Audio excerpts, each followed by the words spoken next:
출산은 쉽지 않습니다. 저는 해보지는 않았지만 이렇게 목격은 했죠. 그리고 통해서 들었습니다. 거의 죽을 것 같다는, 그러니까 생명을 출산하는데 왜 산모는 고통을 받을까? 너무 기쁜 일인데, 해피 버스데이 투유인데 정말 생명이 태어난 축제 현장에 산모는 애를 써야 됩니다. 그게 사망으로 병든 그 산모들이 생명을 출산할 때 겪어야 될 죄의 값이었죠. 그래서 교회는 생명 대신 예수를 출산할 때 반드시 내 육신을 쳐서 복종시켜 죽여야 되는 과정을 겪게 됩니다. 그 산모가 아기를 출산하며 죽는 경우 있거든요. 그렇게 간단한 과정이 아닙니다. 여기 다 계신 분들이 엄마의 그 힘든 과정을 통해 다 태어나셨지만 또 여기 엄마분들은 그 과정을 겪으셨죠. 그런데도 둘째, 셋째를 또 계획합니다.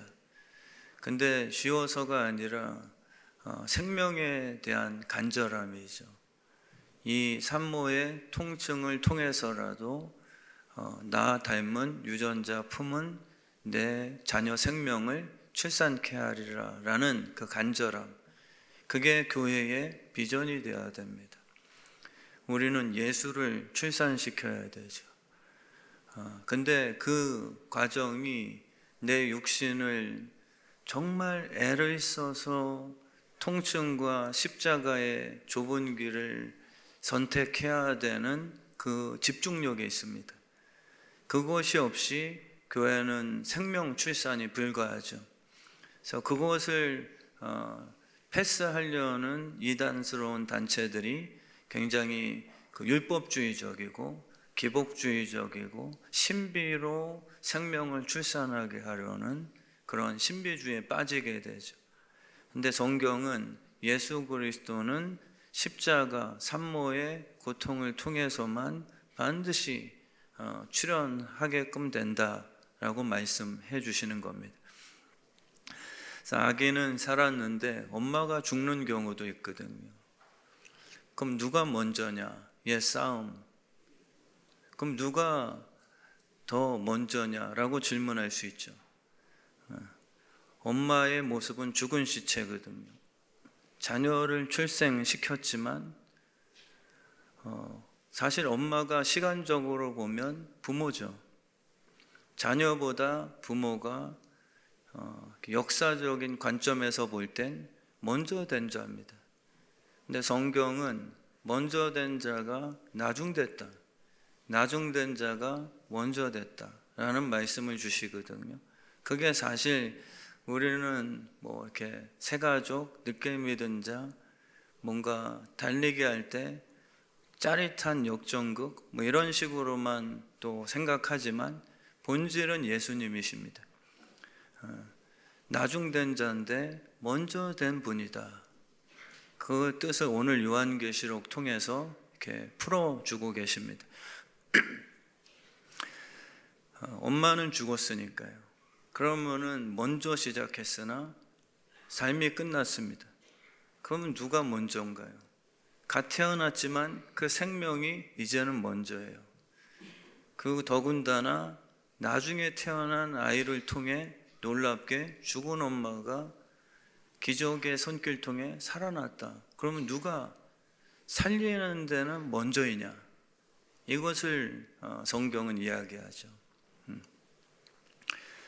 배에서 한 생명이 태어났는데 그 예수가 마리아를 살립니다. 그게 성경의 신비예요. 육신은 태어나게 했으나 그 엄마 마리아의 영혼은 어둠이거든요. 그래서 아기 예수에게 마리아가 세상에 빛을 보게 한 게 아니라 사실 빛의 원천 되시는 예수 그리스도께서 마리아를 엄마 삼아 그 자궁을 이용하셨을 뿐입니다. 그래서 늦게 태어난 예수님이 빛이시고요.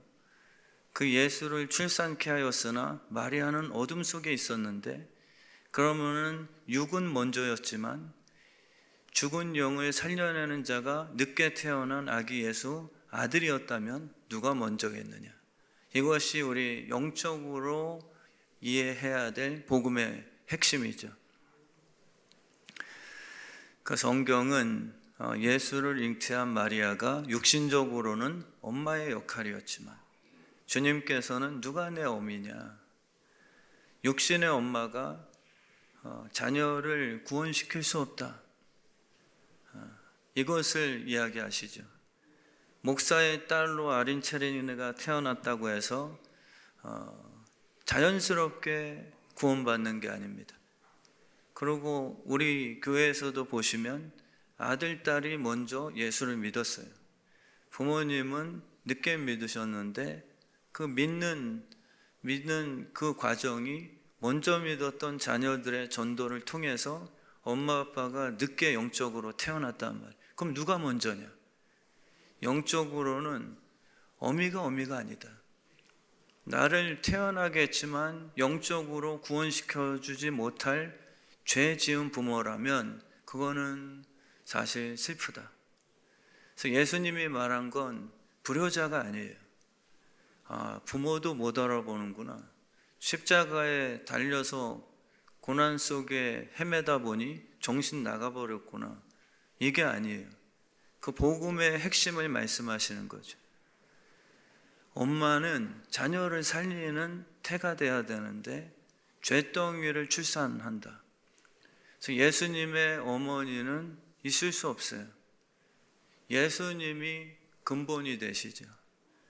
그래서 예수님 때문에 다들 그 생명을 얻게 되는 그 구원을 이야기하고 계십니다. 자녀가 먼저 예수를 믿고 부모님을 전도했으면 영적으로는 사실 자녀가 영적인 대부가 되는 거죠. 그게 믿음의 신비입니다. 예수님이 엄마 마리아보다 먼저 계신 분이라고 설명을 하죠. 그것을 우리는 믿는 거잖아요. 다윗이 위대한 게 아니다. 모세가 위대한 게 아니다. 먼저 계신 분이 하나님 본체 예수 그리스도시다. 이것을 유대교 종교인들에게 누누이 설명하십니다. 그들은 이해가 안 되죠. 모세가 위대하고요. 예수는 뒤늦게 난 유대인의 피로 태어나지도 않은 사실 저주받아 마땅할 이단아예요. 그러니까 유대 종교는 먼저 태어난 자가 먼저라고 생각하는 유대교 교리를 갖고 있었던 거예요. 근데 주님께서 그걸 깨신 거죠. 너희 모세도 봐라. 다윗도 봐라. 성경에 뭐라고 기록하냐. 니네가 가장 믿음의 조상이라고 하는 모세, 다윗도 내가 주를 배움나니 아브라함도 멜기세덱 앞에 11조를 드렸지 않냐? 너희가 육신적으로 생각하는 그 먼저 된 조상들조차도 가만 구약을 묵상해봐라. 그들은 나를 이해했다. 이것을 누누이 설명을 하고 계시잖아요. 그래서 인간의 자궁은 쇳덩어리를 출산하게 하는 통로로 변질됐습니다. 그게 불행이죠. 근데 너무 사랑스러워요. 정말 대신 죽을 수 있죠. 저도 아린체렌이 어제도 이렇게 눈 마주치면서 속으로 생각했습니다. 저 딸들 위해서 진심으로 그냥 즉흥이 아니라 주님 딸들 위해서 대신 죽을 수 있어요. 더 살고 싶긴 한데 제가 정말 현실적으로 생각했어요. 시상하게 어제 저 딸들 위해서 죽어야 되는 상황이 있다면 이 목회지 좀 잘 되는 것 같은데 내려놓고 죽어야 되나요? 좀 더 살고 싶은 마음도 들긴 하지만 이 생명은 살리는 자가 우선인 거예요. 나는 죽는 게 나중이 아니라. 그래서 우리 이 말씀에 정말 인간은 잿덩이를 태어나게 하는 도구일 뿐이죠. 자녀들이 너무 사랑스러워요. 근데 내가 그를 위해 대신 죽어줘도 그 영혼은 구원받지 못한다는 안타까움. 그게 인생이죠. 진짜 목숨 다해 뒷바라지하고 좋은 대학 보내고 그냥 치맛바람, 학원, 진심이죠. 그게 나쁘다고 생각 들지 않습니다. 그게 부모의 정말 삶의 그 목표시니까요. 근데 결국은 이 아들, 딸이 사망 권세로부터는 자유하게 되지 못했다. 이게 인생에 대한 주님의 결론이십니다. 그래서 내 자녀로 태어났기에 아들과 딸을 보면 내 생명보다 더 사랑스러운 건 사실이지만 살려낼 방법이 없다. 이 처절한 절망을 인정하셔야 예수께 무릎 꿇을 수 있습니다. 마귀는 속이죠. 네 자녀 예수는 안 믿는 듯 하여도 세상 시스템 안에서 잘 키웠잖아. 물론 그 순간에는 인정받죠. 신앙 좋은 A 권사 아들보다 너는 신앙 없는 아들이지만 서울대 수석했잖아. 마귀가 만드는 관점이에요, 진짜요. 정말 우는 부모님은 뭔가 아는 거죠. 주님, 정말 이건 감사하긴 합니다. 서울대 들어가고 하버드 들어가고 대기업의 연봉이 1년에 2억 3억이고 너무 감사하긴 한데 그거 아니잖아요. 얘가 예수 믿지 않으면 결국 사망 권세 아래 이마에 주름 잡히고 마지막 자기 인생 기억도 못하며 흐리멍텅하게 지옥 갈 텐데요. 이거를 보는 부모는 예수를 출생시키는 거죠. 근데 그 출생시키려면 정말 자기를 부인해야 됩니다. 애를 써야 돼요. 왜냐하면 그게 그냥 태어나게 하고 얘가 세상에서 잘 나가면 애를 안 쓰거든요. 그러고 별로 손해가 아니라고 생각해요. 예수가 그 인생에 안 태어나도 내 배로 출생시킨 자녀가 잘 나가면 희한하게 믿는 부모님조차도 그렇게 억울하지가 않아요. 근데 잘 믿는 녀석이 공부 못하면 조금 찝찝해요. 근데 진짜 행복은 그 자녀 인생에 예수 그리스도가 태어나 주인 된 그 축복이 진짜 은혜인 거죠. 예수님은 마리아 태를 통해 태어났지만 마리아와 요셉을 통해 만들어주는 분은 아니세요. 마리아를 점 찍으신 거죠. 그를 통해 빛의 원천 되시는 그분께서 이 땅에 출현하신 그 사건입니다. 그래서 인간의 그 가족 육신적인 유전자에 이렇게 묶여있지 않으신 분이시죠. 마리아의 태를 사용하셔서 태초부터 존재하셨던 하나님께서 육신의 아기 예기스로 우리에게 나타나셨다.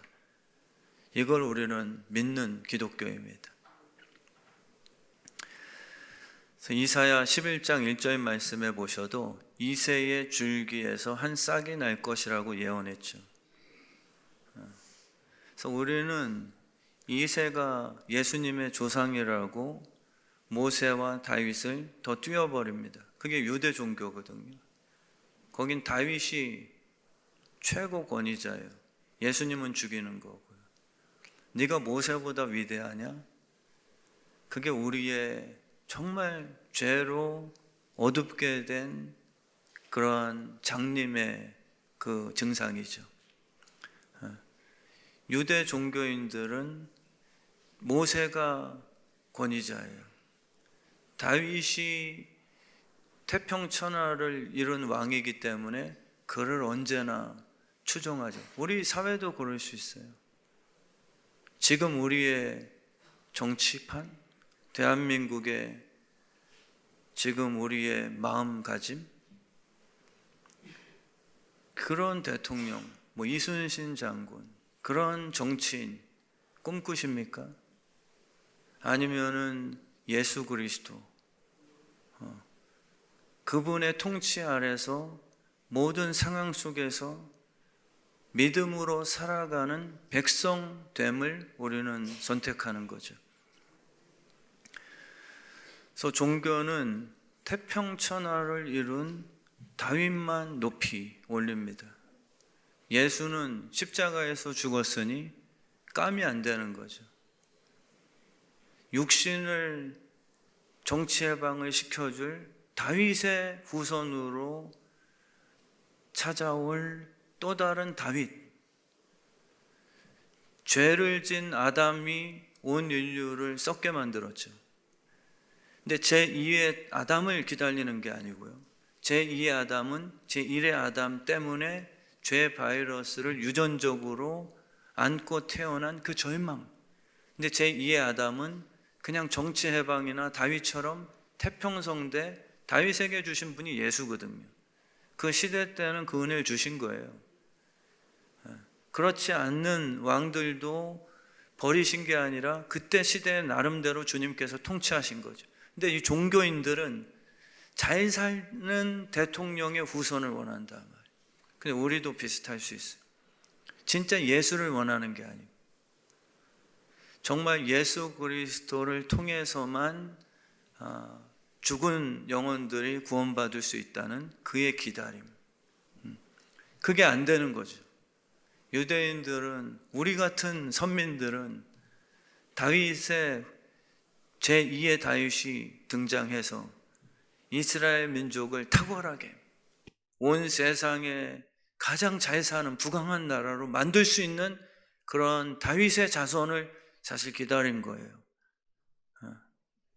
근데 다윗의 자손이라는 그 이가 태어났는데 예수인데 매일 쫓겨다니며 기적은 대단한데 정치적으로는 맥을 못 추고, 근데 그가 다니는 곳마다 눈먼 자가 눈 뜨고 죄인들을 친구가 되고 하나님의 나라가 임했다고 그러고 하긴 하는데 유대인들이 원하는 그 다윗이 이뤘던 그 태평천하를 이루지 그 관심이 없는 예수, 그러니까 죽여버리죠. 오늘 말씀은 이새의 줄기로부터 다윗을 등장시키지 않은 의도적인 그런 이유도 있습니다. 다윗도 이새 아버지를 통해 태어난 죄인이야. 하나님께서 그를 세워서 그 시대에 다윗이 순종하고 마음에 합하니까 내가 복을 준 거지, 다윗의 후손으로 그 피를 물려받은 대단한 정치인을 투표해서 뽑는다고 너희들이 그런 태평성대를 누릴 수 있을 것 같아? 주님은 이것을 모르시는 거죠. 예수님은 다윗의 후손으로 태어날 것이라고 구약은 묘사는 했지만 성경에는 또 이새의 줄기에서 한 싹이 나온다고 했어요. 그 예수님이 이새의 줄기에서 나온 싹이라고 표현되었지만 사실 예수님은 이새가 먼저 그 후에 나중된 새싹이 아니라 진정한 뿌리가 겸손하게 이새라는 조상의 후손으로 싹의 형태를 지니고 뿌리가 겸손하게 비하시켜 싹으로 태어난 복음의 사건이. 근데 우리는 먼저 된 다윗이 마치 더 큰 조상이요, 그들의 관점으로 봤을 때 늦게 태어난 예수 네가 서열적으로 더 급수가 아래라고 그들은 주장하는 거죠. 그 복음을 깨달아야 이 진짜 뿌리 대신 이새를 출생시키고 다윗을 출생시키고 모세를 구원시켜 주신 그 실체, 그 예수라는 진정한 생명의 근원 되시는 뿌리가 인간의 후손이라는 싹으로 태어난 형태는 이거는 뭐지? 그렇게 자유신학자들은 공격하잖아요. 아니 신이 왜 먼저 시작해서 모든 인류의 조상으로 딱 시작을 하지 왜 사람의 자궁으로부터 태어났습니까? 그거는 그 엄마보다 못한 후손이죠. 이렇게 주장하는 거죠. 근데 우리 믿는 사람들은 그 왕 대신 만왕의 왕 하나님이 인간의 싹으로 그 초라한 모습으로 우리에게 나타나셨다? 이게 감격스러운 것입니다. 다 지금 그 아멘을 너무 깊게 하셔서 그렇게 깊게 입신하신 거잖아요. 그죠? 시간적으로는 예수님보다 먼저 출생한 구약시대에 살았던 믿음의 조상들도 영적으로 볼 땐 모두 예수 뿌리를 통해 다시 태어나야 될 죄인인 것이었던 거예요. 예수를 태어나게 한 엄마 마리아도 본인은 죄인입니다. 그러니까 세상은 엄마들에게 욕심을 부어줬어요. 출생함으로 죄에서 씻김을 받는다는 건 예수가 태어나는 거거든요. 내 엄마 뱃속에 내가 출생한 아린 체린이가 예수를 믿을 때 그 엄마는 그 예수 믿은 자녀를 통해 영광을 얻게 된다는 뜻이에요. 근데 마귀는 다 속여놨죠. 진짜 예수 잘 믿는 새벽이슬 같은 청년이 아니라 정말 세상이 만들어 놓은 시스템 안에서 신앙은 없는데 연봉이 많으면 성공했다라고 그렇게 안심케 하는 마귀의 분명한 목표가 있는 거거든. 근데 우리는 정말 내 자녀 통해서 예수가 태어나야 우리의 죄로부터 애쓴 그러한 진정한 보람, 결론적으로 가치 있는 엄마의 인생이 될 수 있다고 우리에게 말씀해 주시는 거죠. 우는 수밖에 없습니다. 치맛바람이 아니라 주님의 말씀처럼 울어야 된다. 엄마들아, 자녀 위해서 울어라. 왜냐하면 세월이 약하니까. 세월이 약해서 그 자녀에게 예수가 태어나지 않아도 마치 믿는 자녀보다 공부 더 잘하면 그가 성공이라는 이상한 세상이 펼쳐질 거야. 소돔과 고모라처럼. 그래서 너희는 울지도 않을 거야. 잘 됐네라고 속아서 더 좋아할 거야. 우는 수밖에 없습니다. 내 자녀의 삶 속에 예수가 출생되지 않으면 엄마들은 배가 아파 죽을 각오를 하고 예수가 태어날 수 있도록 은혜 달라고 새벽제단 지금 싸셔야 될 시국도 이렇지만 저도 계엄령을 발표할 겁니다. 특세 때 안 나오면은 검수조사 다 들어갑니다. 집안에 제가 신방다님.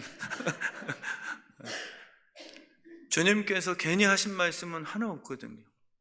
정말 네 자녀들을 위해서 울어야 예수가 태어나고 예수와 만난 자녀만이 영원한 천국이요 이 땅에서도 꿈을 꾸며 살 수 있다. 정말 서울대 나와봐서 김미경 씨가 그러잖아요. 요즘에 간증하고 다니시는 거 알죠? 그 강사 김미경. 김미경 씨는 평생 4시 반에 일어나서 자기의 루틴이 있어요. 그리고 죽어라고 열심히 살라. 엄청 도전줬죠. 근데 자기가 번아웃이 되고 우울증이 생기고 왜 이렇게 살았지? 열심히 살는데 막 살았다라고 표현해요. 근데 예수를 믿고 나선 열심히 산 게 잘 살게 해주셨대요. 뭔 뜻인지 아시죠?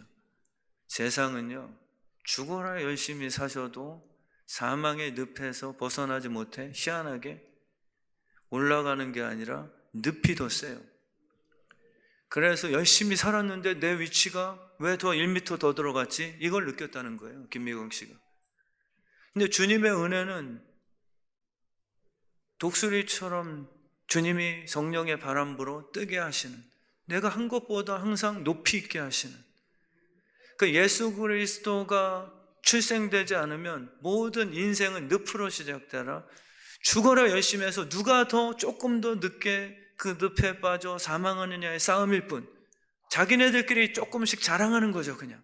근데 거기서 탈출하여 진짜 꿈을 꾸며 하나님과 왕노릇하며 예수님의 심장을 품고 생육하고 번성하며 행복하게 살 수 있는 인생은 없다는 거예요. 근데 예수를 믿고 나니까 이렇게 주님께서 그러셨대요, 김미경 씨한테. 이 옷을 입어라 라고 음성이 들렸대요. 내 옷을 입어. 너 애를 써봤자 더럽혀지잖아. 죽어라 열심히 살았지만 다 헤어졌잖아. 근데 주님이 와서 이 내 옷을 입으라 그랬대요. 자격 없이, 돈 없이, 값 없이 입어라. 그때 너무 눈물이 나면서 이 옷 입어도 돼요? 라고 물었대요. 입어, 은혜야. 정말 우리 주의 뜻 성함교회가 이런 눈물이요, 은혜는 가볍지 않습니다. 하나님의 전부예요. 예수가 태어난 거는 부모 노릇이거든요. 우리의 인생을 먹고 사는 것, 그분의 철장 권세로 이 큰 용도 하나님을 흉내내죠. 독재적인 깡패식의 권세자들은 그 철봉을 휘두르며 사람을 깨죽이겠죠. 주님은 철장 권세로 만국을 다스린다는 이 표현은 역시 예수님도 겟세마네 동산에 땀 흘리며 기도하고 십자가 질 땐 겸손하더니만 결국 만국의 철장 권세 잡은 보좌에 계신 왕으로 승진하니까 바뀌었어, 변질됐어. 이게 아니에요. 오늘 철장이라는 참뜻은 변하지 않는 굳은 의지. 십자가 질 때나 하나님께서 그를 높이시고 하나님 우편 보좌에 앉으신 만왕의 만국의 왕이 되셨을 때도 교만치 않는 철장이라는 성경적인 참 의미는 흔들리지 않는 굳은 결심. 우린 너무 잘 변하죠. 겸손이 아니라 힘이 없어서 겸손한 척이에요. 그리고 철장 권세를 받으면 우린 그때 튀어나오죠. 쌍소리가 나오고 나에게 힘들게 했던 자를 정의라는 이름으로 다 복수, 내 권력을 이용하고 싶어 하죠. 그게 아니고 철장 권세 잡은 진짜 믿음의 총리 요셉은 변함이 없는 거예요. 주님의 뜻을 품고 형들 와보기만 해라. 내 총리 됐으니까 다 죽었어. 이게 아니라 주님이 주신 마음. 요셉아, 너 억울하지? 형들이 널 우물 속에 버리고 죽이려 했고 돈 받고 노예로 파는 거 진짜 여러분과 저 같으면 인생 살겠습니까? 미치는 거죠. 공황장애. 진짜 이를 갈죠. 근데 주님이 찾아오신 거예요. 그러고 요셉아, 너 거기에 매이지 마. 너를 향한 내 계획대로 살자. 부르신 거죠. 그러고 총리를 만드셔서 순간 그런 마음 안 들었겠습니까? 형들만 찾아봐라. 서프라이즈로 내 권세를 한번 자랑하리라. 그게 철장 권세가 아니라 주님이 은혜 주실 때 주셨던 너 절대 힘 함부로 쓰지 마. 너에게 힘준 얘는 예수 한 분이시니까 내 뜻대로 그 힘을 사용해야 된다. 그게 겸손이죠. 그냥 우물 속에 묶여 있어도 저는 감사합니다. 주 섬기는 일에는 후회함이 없습니다. 이런 형태도 아니에요. 진짜 주를 섬기는 거에 후회함이 없는 건요, 총리가 됐을 때 그 힘이 내 것이라고 교만치 않고 주님이 주신 힘은 나는 이 정도 힘만 있어도 먹고 사는데 큰 문제 없잖아요. 자족이라는 건 뭐냐면 난 300만 원만 있어도 먹고 사는데 지장 없는데요. 사실은 게으름의 결과일 수도 있어요. 진짜 어려운 분들의 뜻이 있는 분들도 계시지만 속지 마시라는 거예요. 믿음의 용사들의 자족은 뭐냐면 계속 꿈을 꾸는 겁니다. 그리고 나는 진짜 1000만 원만 있어도 주님 먹고 사는데 아무 문제 안 됩니다. 근데 100억을 주셨어요. 조인숙 권사님한테 100억을 주셨어요. 그러면 우리는 멋진 얘기는 뭐냐면, 주님 저 100억 필요 안 해요. 목사가 100억 있으면 변질됩니다. 이게 사실 멋있는 것 같아도 그걸 뚫고 나가야 돼요. 나는 1,000만 원만 있어도 자녀 교육 다 시키고 괜찮습니다. 여기에 자족하고요. 나머지 9억 9천만 원에 대해서는 주님께 물으세요, 제발. 나는 1,000만 원만 있어도 되는데 왜 9억 9천만 원을 매달마다 더 주시는데요? 이게 철장 권세예요. 근데 우리는 그 꿈을 잃어버렸죠. 돈이 많고 총리가 되고 부자가 되면 개구리 올챙이적 생각 못하고 변질이 되든 간에요. 그리고 부르주아 계급을 시기하는데 정의라는 이름으로 예수 믿는 사람은 검소해야 돼. 그 검소는요, 스스로 절제함을 의미하는 거지, 없어도 괜찮고 남에게 빌어가며 큰 교회가 도와야 되는 거 아니야? 이걸 의미하지는 않습니다. 겸손은 가난이 아니에요. 주 뜻대로 사는 용사들이죠. 정말 하나님이 우리에게 그분의 유전자를 주셨거든요. 그 놀라운 축복이죠. 하나님의 생기를 주셨어요. 그분처럼 살 수 있는 유일한 특권자들이죠. 마귀는 계속 근데 그거를 미혹시키죠. 너가 뒷게 뭐. 그래서 우리 주의 뜻 성함교회는 정말 철장 권세 잡은 예수 그리스도의 상속자들처럼요, 세상을 선한 영향력을 끼치는 거죠. 사과씨 하나에 사과 몇 개가 들어있을 줄 여러분들이 함부로 판단하는 것도 교만입니다. 주님, 저는 이 사과씨 하나면 좋게요. 되게 멋지죠. 1달란트 받은 그 종처럼요. 왜 우리 주님은 이걸 통해서 굳이 더 많이 넘기려고 그래?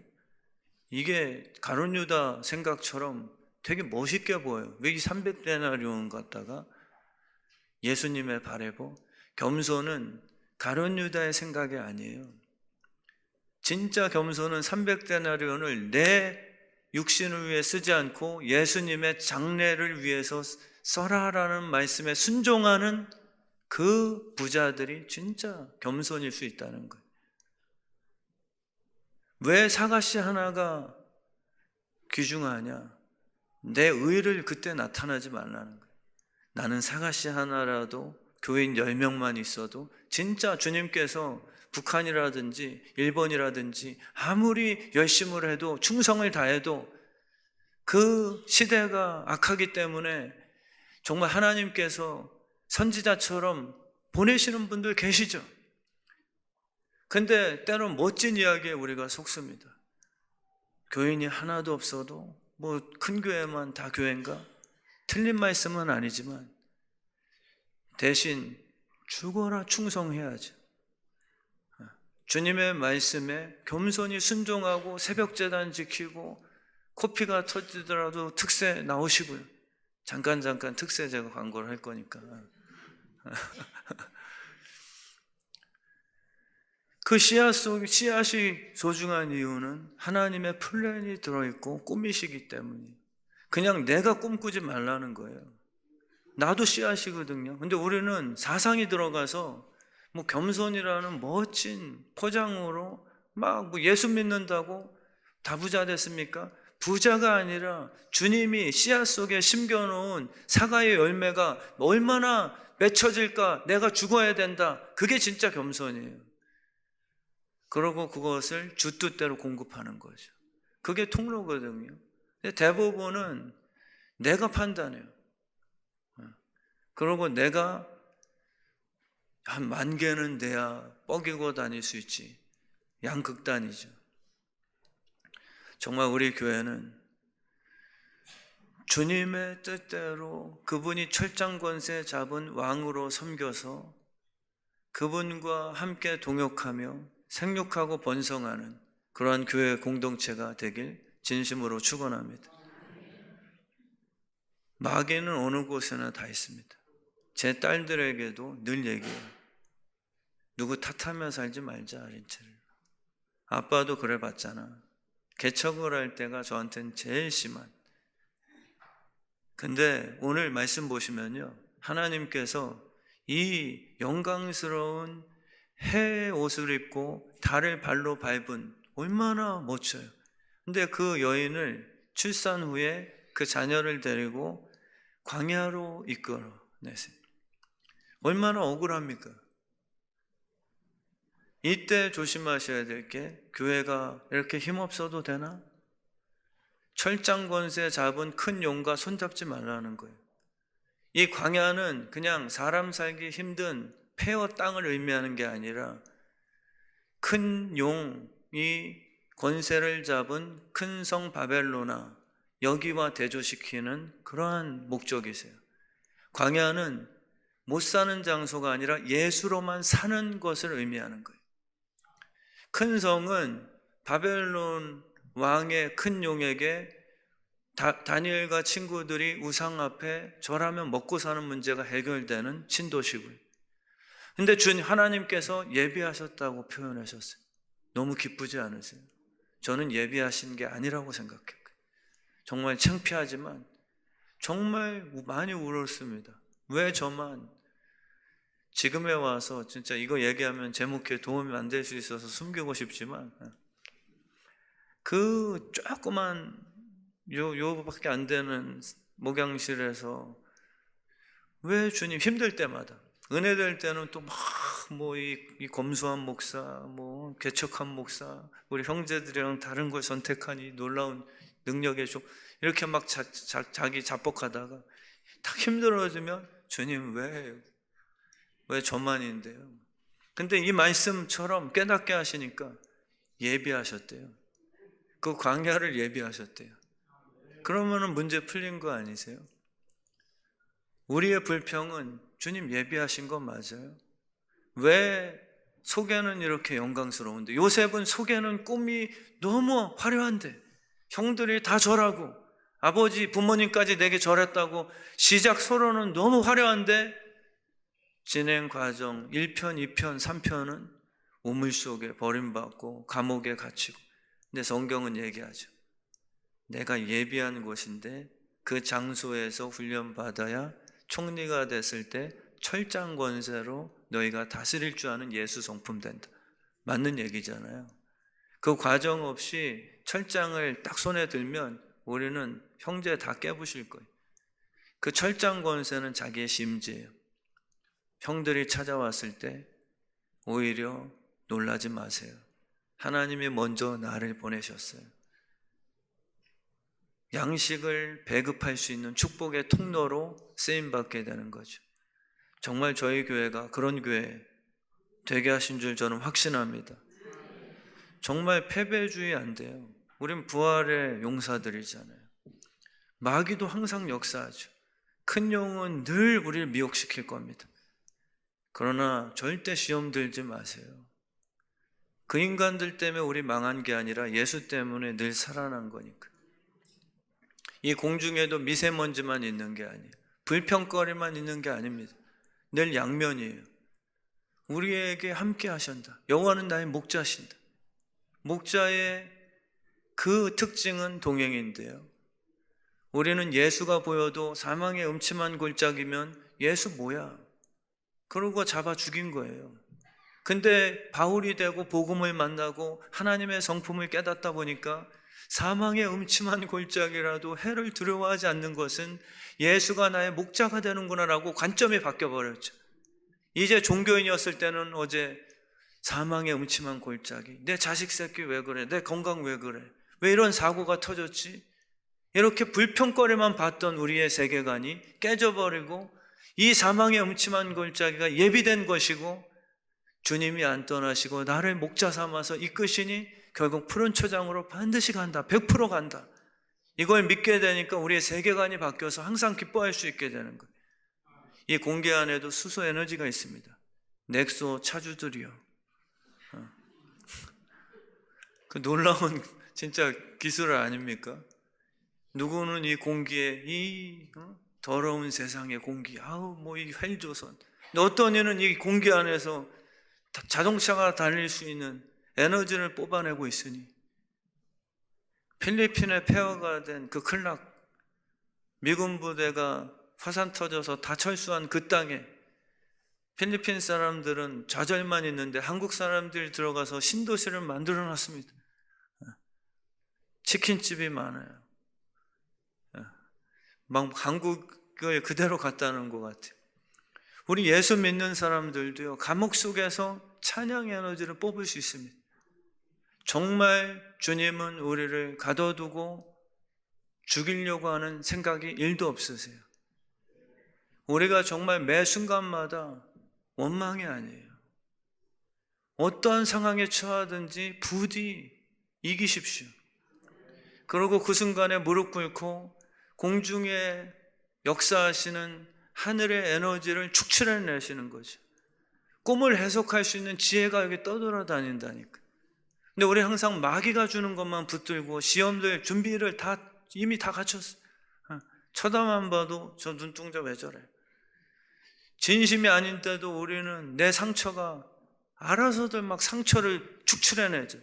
그런 인생 말고요. 정말 어느 순간에도 내가 예수가 될 수 있는, 십자가에서 사람을 살릴 수 있는 부활의 에너지를 예수는 축출해내신 거잖아요. 가정도 그걸 주셨습니다.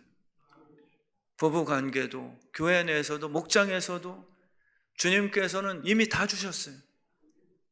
우리의 선택의 문제죠. 무엇을 선택할 것인가? 그래서 결론을 짓겠습니다. 10일 동안 특세 꼭 참석하세요. 뜬금없이. 정말 몰입이 필요하거든요. 예배 드릴 때, 기도할 때, 찬양할 때. 뇌과학자가 그런 얘기했거든요. 자기 인생을 행복하게 사는 인생이 생각보다 진짜 없다. 왜냐하면 공부할 때는 딴 생각 품고, 쉬는 시간에는 공부 생각하고, 예배 드릴 때는 시계 보고 붕어빵 생각하고, 붕어빵 먹을 때는 예배 안 드리고 붕어빵 먹어도 되나? 막 씁쓸해지고, 기도할 때는 5분이 안 가서 막 TV 생각하고 드라마 생각, TV 볼 때는 오히려 기도해야 되는데 자기 인생이 없대요. 쉼도 몰입하지 않는데요. 음악도 몰입해서 들어봐라. 하나님께서 돋보기를 갖고 몰입해버리면 산도 태울 수 있는 불을 만들어주시는 그 시스템이 있다는 거예요. 믿지 않는 뇌과학자들도 그 시스템을 다 연구를 통해 통계낸 거예요. 실제예요. 몰입도. 근데 몰입하는 삶이 생각보다 없대. 다 그냥 붕 떠서 사는 거. 음악을 들어도 그냥 배경음악. 뭐 들었지? 여행을 다녀도 남는 게 없고, 대화를 했는데 뭔 얘기했지? 뭔가 다 이렇게 몰입을 안 하는 거예요. 근데 이 몰입에 대해서는 돋보기처럼 놀라운 에너지를 압축시킬 수 있는 원리를 허락하신 거예요. 그 순간순간, 특세할 땐 특세하는 거예요. 2주 동안 죽지도 마시고 아프지도 마시고 여행도 다 취소하시고요. 2주 동안에 목숨 걸고 한번 해보세요. 얼마나 강력한 에너지가, 영광이 임해서 우리를 한 해 동안 막 뜨게 하시는가. 우린 믿음으로 사는 존재거든요.